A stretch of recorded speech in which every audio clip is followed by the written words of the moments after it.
तो ट्रंप के एक बयान पर ईरान को लेकर रूस ने अब बड़ी धमकी ट्रंप और अमेरिका को दे दी है। नमस्कार, मैं हूं नीलू। तो ईरान में हो रहे हिंसक विरोध प्रदर्शन को लेकर अमेरिका और रूस अब बिल्कुल आमने सामने आ गए हैं। देखिए, अब तक रूस बिल्कुल चुप बैठा हुआ था। कल ही हमने बात की कि पुतिन अब तक किसी तरह का कोई बयान नहीं दे रहे हैं, लेकिन अब ईरान को लेकर रूस की तरफ से बयान आ गया है। रूस ने मंगलवार को ईरान की अंदरूनी राजनीति में बाहरी दखल की निंदा की और भयानक नतीजों की चेतावनी दी है। इससे पहले अमेरिकी राष्ट्रपति डोनाल्ड ट्रंप ने प्रदर्शनकारियों से विरोध जारी रखने को कहा है। अब देखिए, ट्रंप का जो ये बयान है, ये इस वक्त सोशल मीडिया में छाया हुआ है कि किस तरह से ईरान में जो विरोध प्रदर्शन हो रहा है उसको लेकर ट्रंप हवा देने की कोशिश कर रहे हैं। यानी डोनाल्ड ट्रंप ने प्रदर्शनकारियों से विरोध जारी रखने को कहा है। ये बयान हम आपको बताएंगे, लेकिन उससे पहले आपको रूस का वो बयान बताते हैं जिसमें ट्रंप को चेतावनी दी गई है ईरान को लेकर। अब रूस का आपको बयान बताते हैं कि क्या बयान आया है।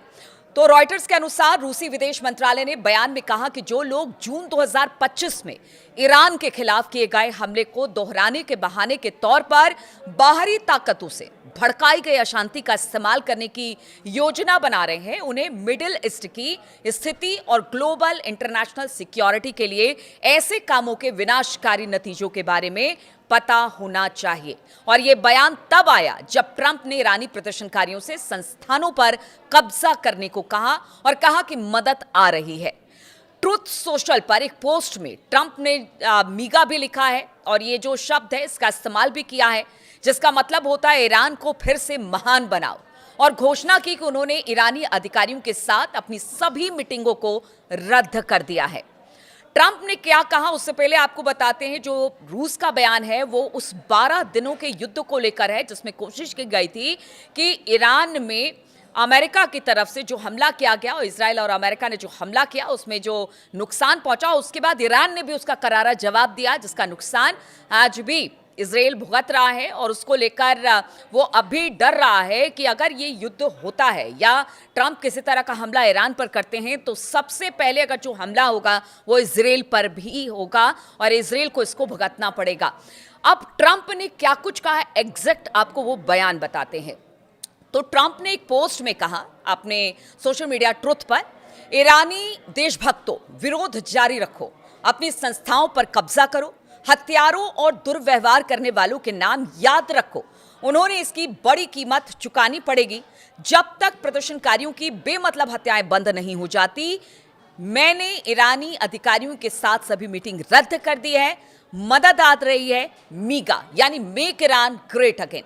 रिपोर्ट्स के मुताबिक बिगड़ते आर्थिक हालात की वजह से शुरू हुए विरोध प्रदर्शन ईरान के सभी 31 प्रांतों में अब फैल गए हैं। रिपोर्ट्स की माने तो लगभग 2000 लोग से ज्यादा अब तक मारे जा चुके हैं, वहीं 10,700 से ज्यादा लोगों को गिरफ्तार किया जा चुका है। ऐसे में ट्रंप बार बार ये धमकी दे रहे हैं और अब तो एक तरह से उकसाने की बात वो करते हुए दिखाई दे रहे हैं अपने पोस्ट में। जिस तरह का बयान उन्होंने दिया है, रूस ने इनको चेता दिया है कि देखिए, अब आप दोबारा अगर हमला करते हैं तो उसके गंभीर परिणाम होंगे। पहले हमने बताया कि किस तरह से रूस, चीन और साथ ही साथ जो उत्तर कोरिया है वो सब इस वक्त ईरान के साथ खड़े हैं। और अगर किसी तरह से हमला होता है, क्योंकि देखिए व्हाइट हाउस के एक प्रेस कॉन्फ्रेंस हुई और उसमें जो व्हाइट हाउस की प्रवक्ता थी उन्होंने कहा कि देखिए, अमेरिका अपनी तरफ से ईरान के लिए तमाम विकल्पों को खुला रखे हुए है, बातचीत का रास्ता भी अख्तियार कर रहा है, लेकिन अगर बम गिराने या हवाई हमला करने की बात होती है तो वो भी एक विकल्प के तौर पर अमेरिका की तरफ से ईरान को लेकर देखा जा रहा है। अब एक तरफ बातचीत की बात कर रहे हैं, फिर कह रहे हैं कि तमाम बातचीत रद्द हो गई है, दूसरी तरफ हमले की तैयारी है। कतर में जिस तरह से हमने आपको बताया था कि वहां पर B-2 बॉम्बर पहुंच चुके हैं, इधर ईरान ने भी साफ चेता दिया है क्योंकि जिस तरह की धमकी ट्रंप की तरफ से और उकसावे की राजनीति ट्रंप की तरफ से की जा रही है ईरान को लेकर, उसको लेकर अब ईरान की तरफ से साफ तौर से कह दिया गया है कि हमारी लंबी दूरी की जो मिसाइलें हैं वो तैनात है और इस बार जहां जहां अमेरिका ने अपने एयरबेस मिडिल ईस्ट में बनाए हैं वो सभी हमारे टारगेट पर हैं। तो अमेरिका बिल्कुल ये गलती ना करे कि वो ईरान पर हमला करे और हम उसका जवाब ना दे। तो इसके लिए जवाब देने के लिए ईरान लगातार तैयार है, लेकिन जो बयान ट्रंप की तरफ से उकसावे की राजनीति को लेकर आ रहा है उसकी चर्चा अब हर तरफ हो रही है।